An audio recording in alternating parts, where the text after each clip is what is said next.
Hello and welcome to National Focus. I'm Pearl Fontaine. Thanks for joining us. Topping the headlines, the $240,000 Ange Health Center officially commissioned.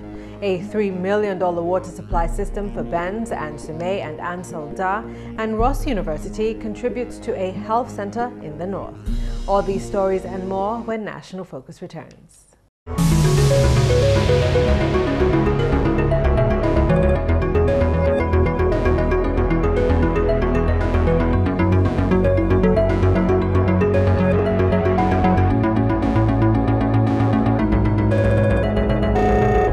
Hello, I am Bishop Gabriel Malzer, Bishop of Roseau, and I am Dominica. Are you?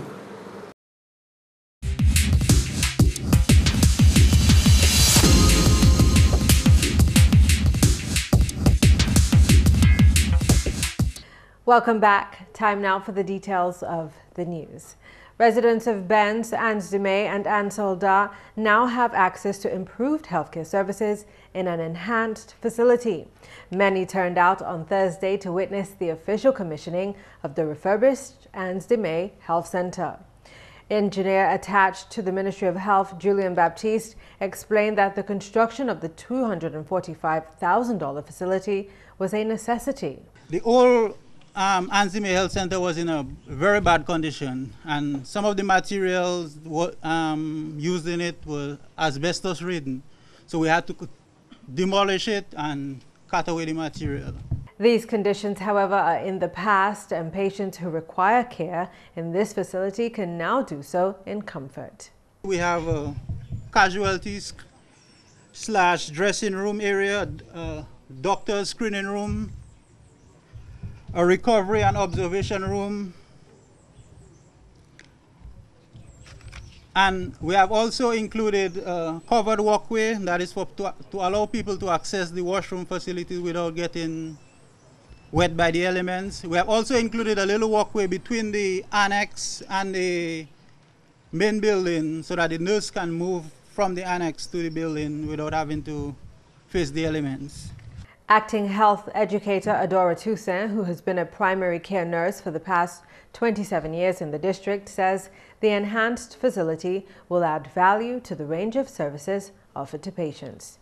It is my prayer that this building will continue to be a haven of rest and a place where members of the communities of Benz, Ange and Asolda, including the many passerbys who pass through, will continue to receive top-class service in the areas of healthcare, including hypertensive and diabetic care, child care, antenatal care, family planning, postnatal, cancer screening, DMO clinics, and healthcare counseling in all its forms, and other social issues which needs the intervention will continue here.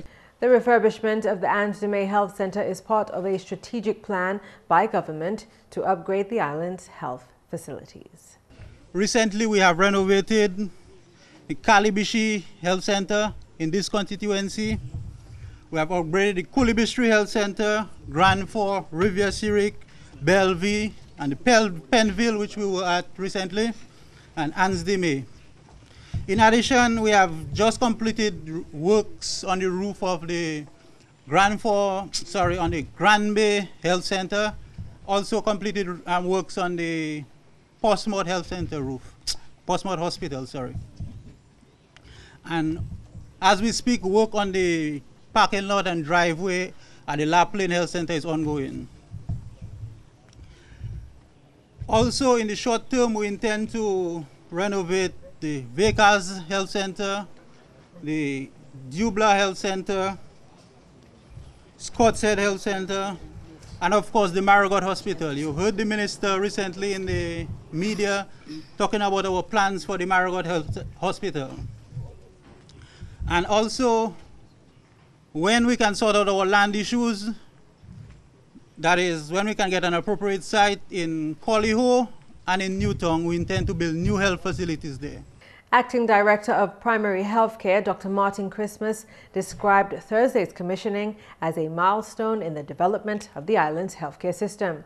He noted that the enhancement of the health facilities is a direct response to the needs of the public.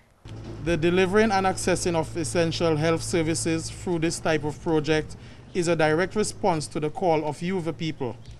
You can now have access to basic care and to respectful, informed and dignified attention in an acceptable and hygienic environment.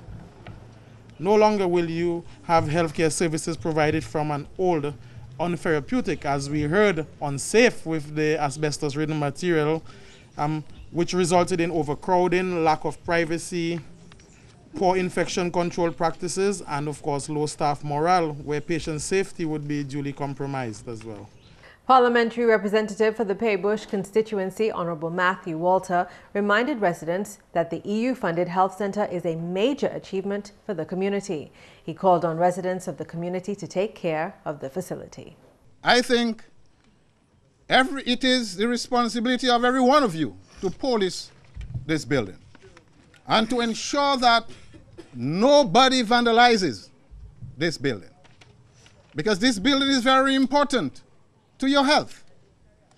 If it were not important, we would not have been here. And we would not have invested over $200,000, okay, in this piece of infrastructure. During the election campaign of 2009, the DLP administration had announced that efforts will be made to enhance the island's health system. Health Minister Honourable Julius Timothy says since then, major advances have been made within the sector. As Minister for Health for the last 2.5 years, I have been profoundly pleased to witness the progressive and well-documented achievements accomplished in the health sector. Health services have expanded in terms of quality as well as quantity.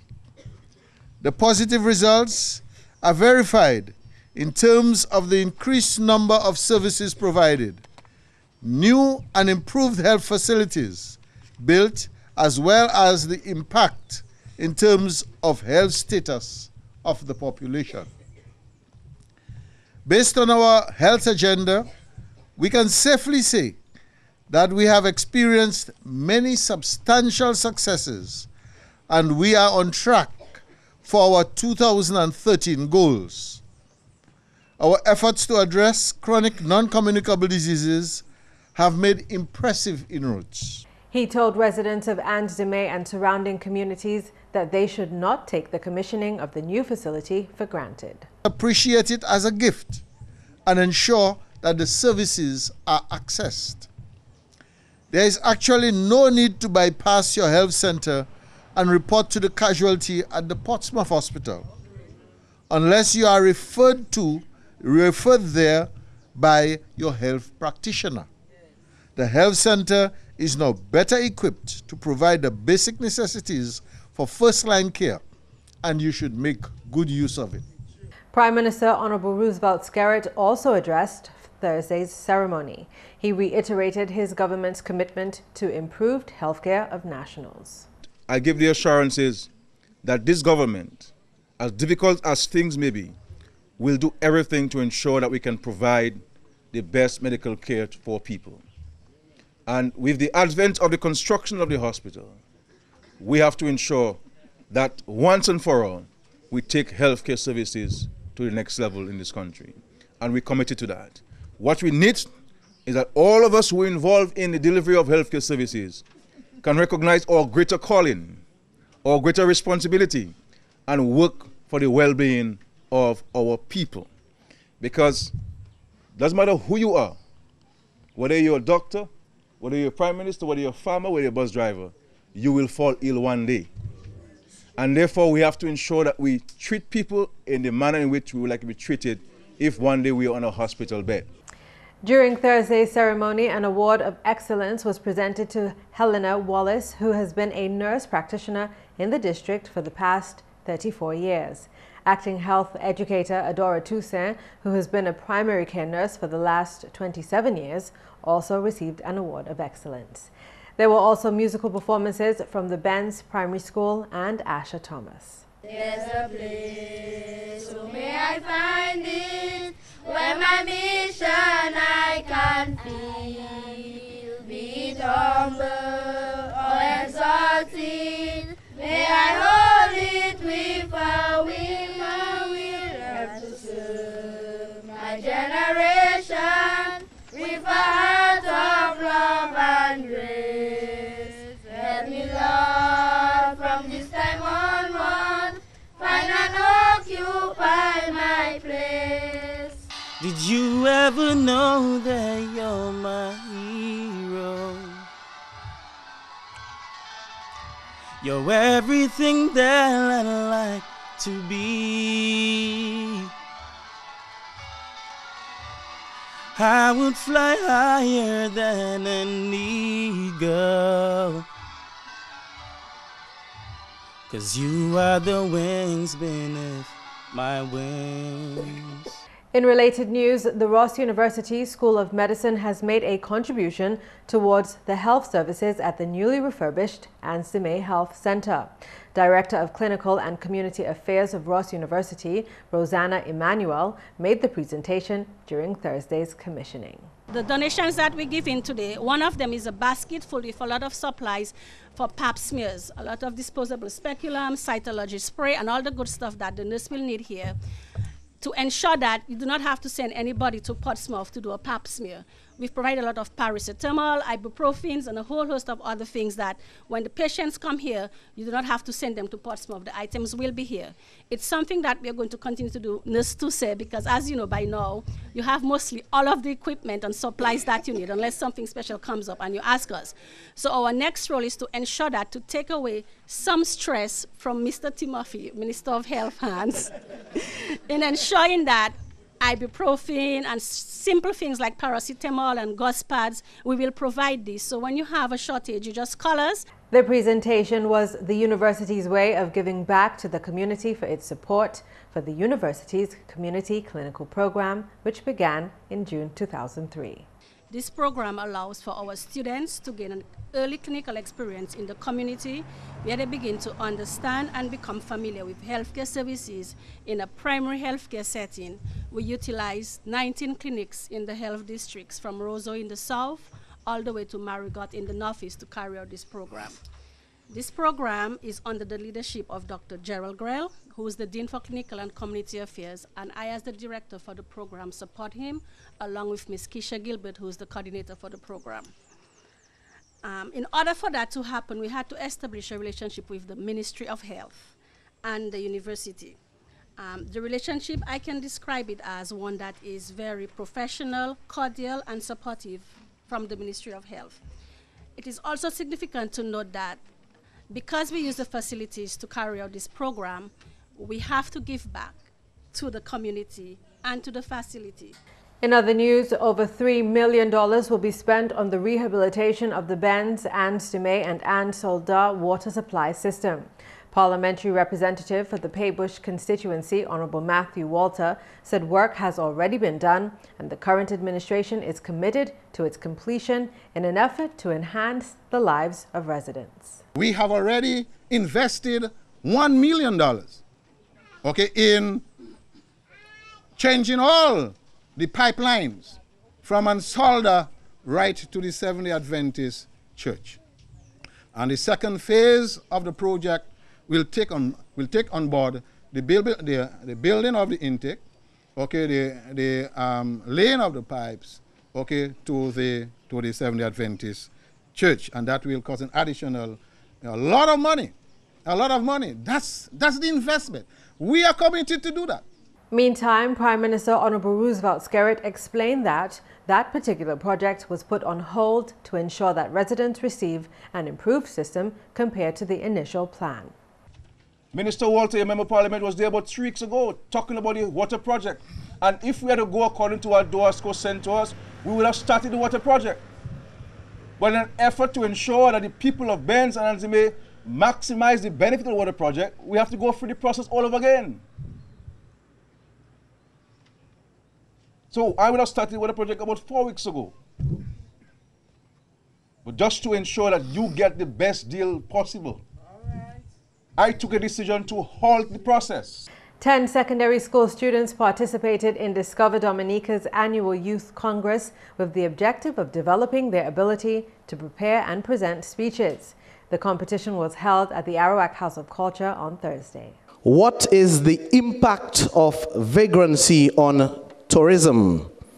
What options do we have for dealing with vagrancy and tourist harassment in Dominica? Dominica is known worldwide as the nature isle of the Caribbean. Tourists swoon over visions of rolling mountains and graceful valleys, palm trees dancing in the wind. However, vagrants have claimed the streets as their own and deposit cardboard boxes, old clothing, and even overturn garbage bins during their daily commutes. The high expectations of the tourists are crushed when they are exposed to the great quantity of litter, which translates as an eyesore on the vivid scenery of Dominica. Further, vagrants tend to pay no attention to their personal hygiene, yet they present themselves to inquiring tourists as if they were tour guides offering a service. They pursue and harass the tourists, creating a feeling of insecurity among the visitors who frantically question their safety. The competition was staged in 2 rounds, and the winner is expected to represent Dominica at the Caribbean Tourism Organization's Tourism Youth Congress in St. Kitts, Nevis in October. Kitwani Carbon was the 2011 local winner who also won the regional competition and will serve as chairperson at this year's Congress in St. Kitts. In related news, Nyana George of the Castle Bruce Secondary School is this year's Junior Minister of Tourism. George represented her school at the Discover Dominica Authority's Tourism Youth Congress held at the Arawak House of Culture on Thursday and was able to convince the judges that her community was the next tourist paradise. A pleasant good morning to all once more. Nestled at the base of Fraser Mountain and washed by the powerful Atlantic Ocean is the scenic village. Upon arrival, one is greeted by the breathtaking view of 2 islets, which is easily accessible on foot on a bright day. CB, as it is popularly known, is the community that Dominica revolves around, complemented by the unique Kalinago territory, its nearest neighbor. It is ideally located approximately 25 minutes from our main airport and serves as an easy transit point to the rest of Dominica. This Eastern haven offers a rich cultural experience seasoned with Kwaya language, traditional music, dance, and storytelling. The Waiti Kubudi Trail snakes around and through the village and is in close proximity to the Trapitor National Park, offering hikers easy access routes to experience Dominica at its best. At any elevated angle of the village, the lucky visitor will catch a glimpse of whales frolicking in the Atlantic Ocean. Tourists seeking tranquil relaxation are offered a serene stay at any of the many guest houses and hotels, including Seabreeze Inn, Brave Hotel, and Duncan's Guest House. Nightly entertainment is always available at the famous Catalina's Bar, which specializes in the delectable meals and pulsating rhythms unique to this nature isle. Are you yearning for an escape from the busy life of the modern city? Or in search of a hidden gem in this natural paradise? Well, look no further than my community, the next tourist paradise, Castle Bruce, Dominica's best kept secret. George topped round 2 competitors, Convent High School, Northeast Comprehensive, Pierre Charles Secondary, and Wesley High School. Jasmine Farrell of Wesley High School took 2nd place, while Gordon Royer of the Pierre Charles Secondary School came 3rd. All students received certificates of participation and a monetary contribution was made to the Castle Bruce Secondary School. Tourism Minister Honorable Ian Douglas charged students from 10 secondary schools on the island to consider tourism as a course of study and eventually a profitable career. You may not realize that you have a lot of opportunities in tourism. You can really achieve, or you can earn a living from tourism. You can make tourism a career path that you can follow. In global tourism, there are so many opportunities and so many avenues. You can really study tourism right up to university level. I'm sure that the average student would know that, because tourism is not the traditional occupation or vocation or profession that you would go into. And so really this debate really is to introduce you into the many possibilities that are available in tourism, and not only global tourism, but in Dominica, the many opportunities that are available. Delivering closing remarks to the 2012 Tourism Youth Congress at the Arawak House of Culture on Thursday, Honorable Douglas appealed to the students to maintain and promote Dominica's uniqueness. We have to build on it. So we have to beautify our communities, plant more flowers, keep our surroundings clean, be conscious of the environment, because our environment is like our piggy bank. Our environment is like our money machine, it's like our mint. That's what makes the money that runs the country, that puts medicine in our hospitals, that puts chalk in our classrooms, that pays our policemen and our teachers. So it's very important that we are conscious of our tourism product. And that's news. When we come back, we'll bring you the upcoming events and government notices. Stay tuned. Dominica is a blessed land with so much to offer to its citizens and visitors alike. Someone truly experiencing Dominica will feel a sense of renewal, rebirth, rejuvenation, and even a sense of spiritual uplifting. The sound of nature at every turn, and the sights of those pure gifts from above. Hello, I am Bishop Gabriel Malzer, Bishop of Roseau, and I am Dominica. Are you?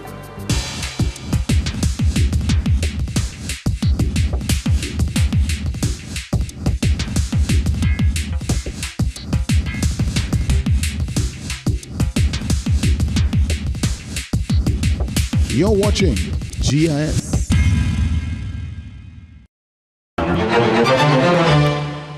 Private candidates who are registered to write the 2012 CXC, CSEC, and GCE examinations are asked to collect their timetables at the Cornwall Street office of the Ministry of Education before Monday, May 14, 2012. Some form of pictorial ID is required. Residents of Tetmon and environs are invited to the 13th inaugural meeting of the Tetmon Village Council and the commissioning of the Tetmon Resource Center on Wednesday, May 9, 2012 at 4 p.m. at the Tetmon Resource Center. Please make every effort to attend and to be on time. The Paces Respite Center at Chance, Portsmouth is scheduled for implementation under the Caribbean Development Bank, CDB, and Government of Dominica Basic Needs Trust Fund project, the BNTF 6. Interested and competent contractors are asked to pre-qualify in order to be invited to tender for undertaking the said works. The prescribed pre-qualification form is available at the office of the project consultant, Sorrel Consulting Limited, located on 6 Fort Lane, Roseau. The completed form must be returned to the consultant no later than 4 p.m. on Friday, May 11, 2012. Note, only pre-qualified contractors will be invited to tender for the said works.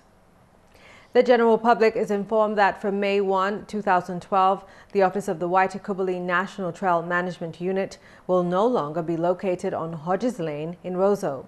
During the week ending May 5th, the Management Trail Unit will be moving to its new office location at Pokase, which is expected to interfere with provision of normal services to the public.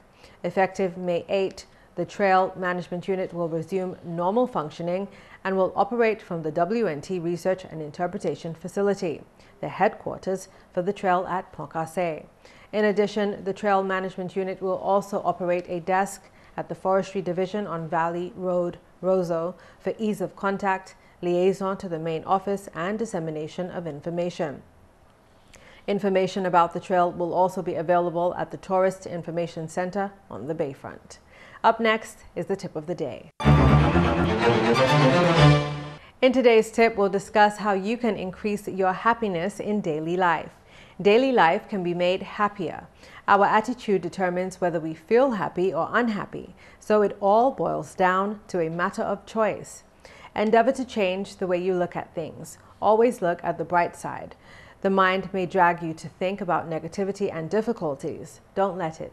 Look at the good and positive side of every situation. Think of solutions, not problems, and always look at what you have done and not at what you have not. And when things do not proceed as intended and desired, do your best to stay detached. And that's National Focus. As usual, we invite your suggestions or comments. Please feel free to drop us an email at gis@dominica.gov.dm, or you can visit our website at news.gov.dm. On behalf of the entire news production team, I'm Pearl Fontaine. Thanks for watching and have a great weekend.